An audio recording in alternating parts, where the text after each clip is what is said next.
Ron Harris here from MuscularDevelopment.com. Coverage of the Arnold Classic in Columbus, Ohio, brought to you by high-tech pharmaceuticals. The show is over, and here to wrap it up with me, of course, my favorite commentator, Milos Sarcev. Hey, Ron, it's always good to see you. It's always good to commentate with you because we can exchange our opinions. And I like to put you on the spot and ask you, which I'm going to do again. Okay, so let's start with the Arnold Classic. We'll get to Classic Physique in a minute, but open. Nick Walker won. I don't think anyone was overly surprised, very shocked. Was it a very, very clear win? Everyone seemed like they had him as a winner from halfway through judging. Actually, from the first time he put the foot on the stage in the lineup, really, he was so dominant. I mean, really, Steve Kukla is a big guy, but he made Steve look kind of small, you know, because this puts things in perspective. Nick is a monster, and he came in crazy condition. And what I was thinking that he doesn't have aesthetics, actually, he does, because he's so wide that, you know, then it makes everything aesthetic. I think he dominated in each and every pose. It wasn't like, okay, this can go this way, it can go the other way.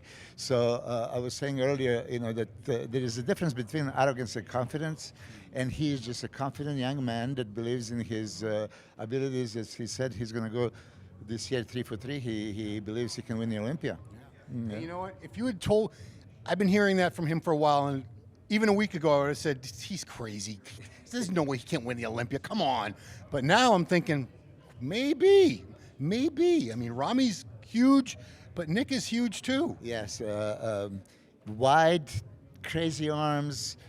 These deep prominent abs are really catchy, and he emphasized this in every frontal pose. I like it because I'm all about the abs. Yep. So in a front relaxed pose, front lat spread pose, frontal biceps pose, you can see those abs deep. You can put the finger in it, and this is really catchy with the arms. They're just like immeasurable. I don't know what they measure. 29-inch arms, I think they are.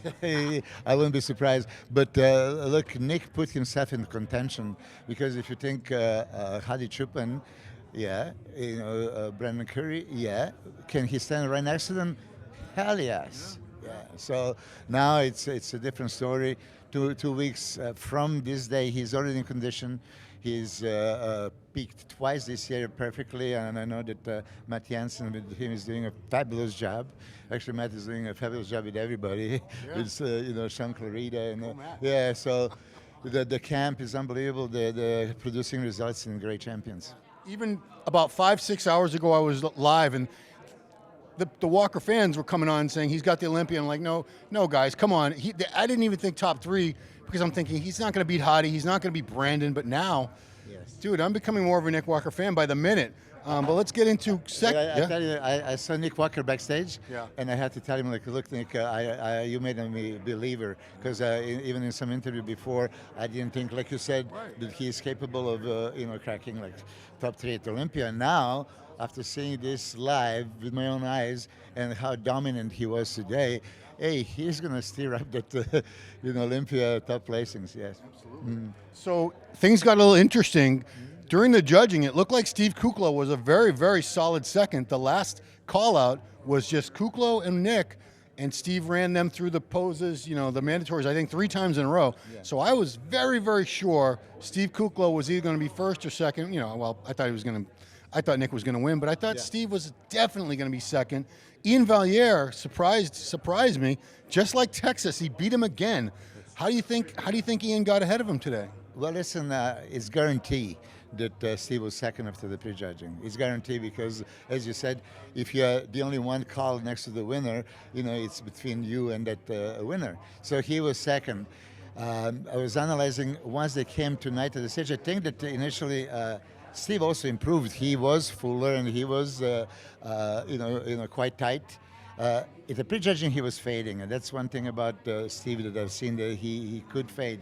He doesn't have a deep abs, and deep abs exemplify conditioning. So then he kind of looks like softer as he goes. Jan Valliere got much better, and he was coming alive at each and every round. So I could actually see it happening. I thought that if Steve is absolutely second, 10 points, after the first round, and he's completely in the third position in the finals, is going to be tie. But obviously, it was not the case, and I think it's a good call. Of course, Steve is very disappointed, but I see it coming. Jan was very conditioned, dry, and fuller, much fuller than this morning. Yeah. Very impressive. Yeah. I mean, guys, if you don't realize, the way they do it now, half of the show is scored at night, so somebody can be ahead after judging of somebody else, and things change. And we just saw it because I guarantee you when the score sheets come out, you'll see Kukla was ahead of Ian in the judging, the daytime judging. Fourth place, not really surprised because the first call out today was Nick, Ian, Steve, and Justin Rodriguez. Justin managed to get up there. I was a little concerned he might be dropping only because they were comparing him a lot to Akeem. They were comparing him to Sergio. Yeah. So I thought maybe one of those guys might sneak ahead of him, but Justin looked phenomenal, and he got a very well-deserved fourth place. Yeah, after the pre-judging, actually, I wasn't sure if Jan is going to beat Justin. There was a question mark even for me. I think the upper body, Justin was superior. The lower body, still, Justin doesn't have that balance to match his incredible back and arms. So wasn't really squeezing all the time. I mentioned this many times. When judges are looking front double biceps, frontal spread, relaxed pose, and you don't have your legs contracted and separated, that's a half of the body, and they can mark you down. This is what was happening with Justin, quite often. So Akeem was also kind of coming a little bit alive. He was better, I think, tonight. And Akeem is a monster, and Akeem has so much muscle. So, I was going into the direction that I wouldn't be surprised if Akeem and Justin were also flip-flopped at the finals. With Sergio being clearly sixth. Sergio, of course, let's say again, won another Best Posing Award. And, great routine. I'm going to be a little bit critical. It was not, absolutely spectacular. I think that classic physique guys had much better routines than him, and that if they would compare those routines, that he would lose. But no other open man, really put the effort in the choreography. They just go to do the mandatories pretty much, and maybe a couple of signature shots. But it's not choreography. It's not effort that should be awarded. Absolutely. Now, Sergio was a little watery today. Do you think he sharpened up tonight? Slightly. I mean, his legs were sharper, but he was still film on the waist and from the back. I think that a year ago he had a much better, cleaner back double biceps pose. It was drier. So when you compare, to today, it looks actually even make his waist a little bit wider. Yeah. And I think sixth place was very correct on the spot. Yeah, I saw the new size, and I was hoping his waist wouldn't. His waist looks like it's a little bit bigger, and I was hoping he was going to keep it small. Yeah. Let's move on to Classic Physique, which was a great competition today. Last year's top two were the same top two, but they were a different order. Last year it was defending champ Alex Camarero won, but this time Terrence Rough Diesel, which, because Terrence went on to get second at the Olympia that year, it kind of put him in the top spot, but I think it was a very well-deserved win for Terrence. Yeah, it could go either way. I mean, I'm going to be honest. I think that Terrence was better last year. Alex was also better last year, both of them. And both of them in spectacular condition last year. If you remember, Steve Lourdes was competing, and he was kind of favored, but then he didn't bring that condition. So Alex Cabrera was, bone dry, very, very separated and deserved it. And similarly, he was today. I actually had him possibly winning when I analyzed. Yeah, because, Terrence was drier and more conditioned from the back than from the front. Yeah, and so he didn't repeat the condition from last year. I think in that interview when we were outside, he said he's like 7 pounds heavier. Yes. Yeah, but these 7 pounds probably shouldn't be there. Should have been 5 pounds, maybe. It should be, maybe, yes. Yeah, I mean, but again, listen, I'm not saying that he didn't deserve it. Again, if I'm, and you and I are just commentating, watching the show, not really judging, because, I just watch for some little details. It could go either way, and it could go actually the third way that I keep saying, because for me, I really think that Logan Franklin is epitome of what classic physique is all about. So these guys could look a little bit more muscular, let's say, because they're shorter in height, so they look more compact and therefore would have a more muscle. But look at Arnold and Franco back in the day. As Arnold would say, good tall man is always going to beat good short man. So on that note, Terence did a phenomenal job. I think he dedicated this victory to late John Meadows. So is Missy, the winner of the fitness routine, which touches my heart because John Meadows was probably the most loved individual in the whole industry, and they dedicated this. I get the goosebumps. Really, that was a monumental thing.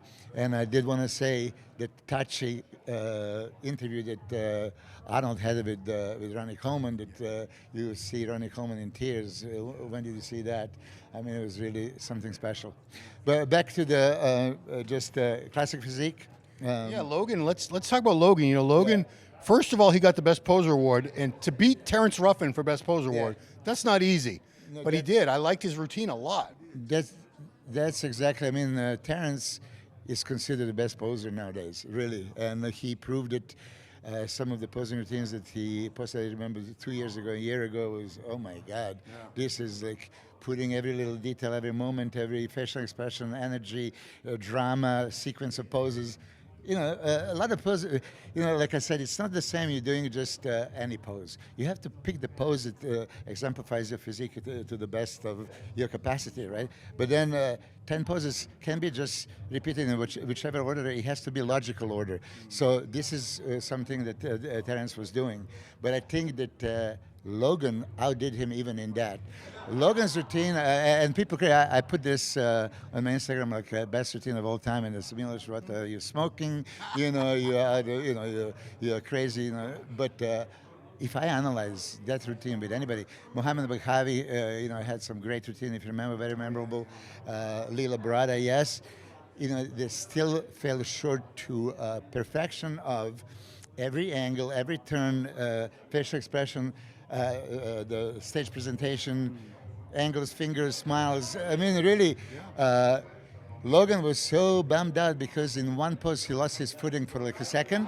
And I knew he's such a perfectionist. And listen, it took hours to create this routine, so it should be appreciated. Hundreds of hours, probably. Yeah, but besides the posing routine that he does so well, look at his physique. I mean, really, so you can carbon copy, next to, a little bit bigger, a little bit wider, Chris Bumstead.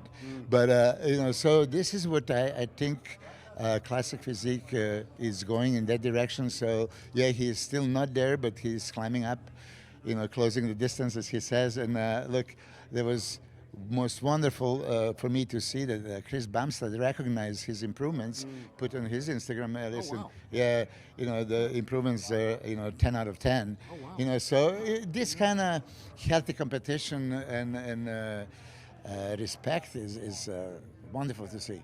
And I'm curious to see the scorecards because I bet Courage Opara was. I bet he was ahead of Logan after judging, and I bet the posing is what got Logan ahead of him at the finals. How much you want to bet? How many rubles? What's your money? What's the money over pesos? I wouldn't bet too much money. Yeah, it's like, dinners. Yeah. I don't see it, but it could be because he was much narrower. So he doesn't have a structure. So when somebody comes and opens up and we create this X-frame and V-taper, that's a classic. So the Courage Opara was in a very good condition, round muscle belly, beautiful physique. He matched up his lower and upper body. There is a balance. It could be, That's why I asked you how much you want to bet, because if you want to bet high, I wouldn't go for it, because I'm not sure. I wouldn't either. So I'd probably lose my money.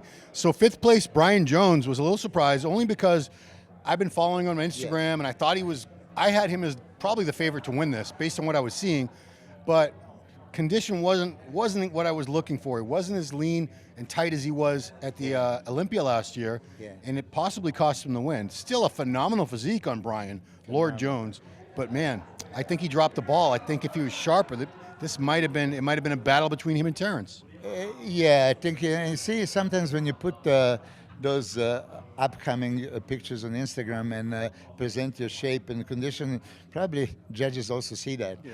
And then they expect something, and then you showed up on the stage and it's not exactly the same. Because let's face it, judges are fans of the sports just like we are, and it could be that they are also watching. Yeah, I don't know if you want to catch Nick Walker. So we're going to wrap it up. Special mention to Fabian Mayer from Austria and Peter Molnar from Hungary. Look phenomenal. We're going to wrap it up, guys. Sorry, because we want to get Nick's interview. It's very, very important. He's the man of the hour. So, Milos, thank you so much. Appreciate your commentary. Okay, go with the Nick. So enjoy. that'll wrap it up. From right here in Columbus, coverage of the Arnold Classic brought to you by High-Tech Pharmaceuticals. Check out all the coverage on musculardevelopment.com. Plenty of high-resolution stage shots, posing, comparisons, all that good stuff on there, and more stuff on this YouTube channel. Thanks for watching.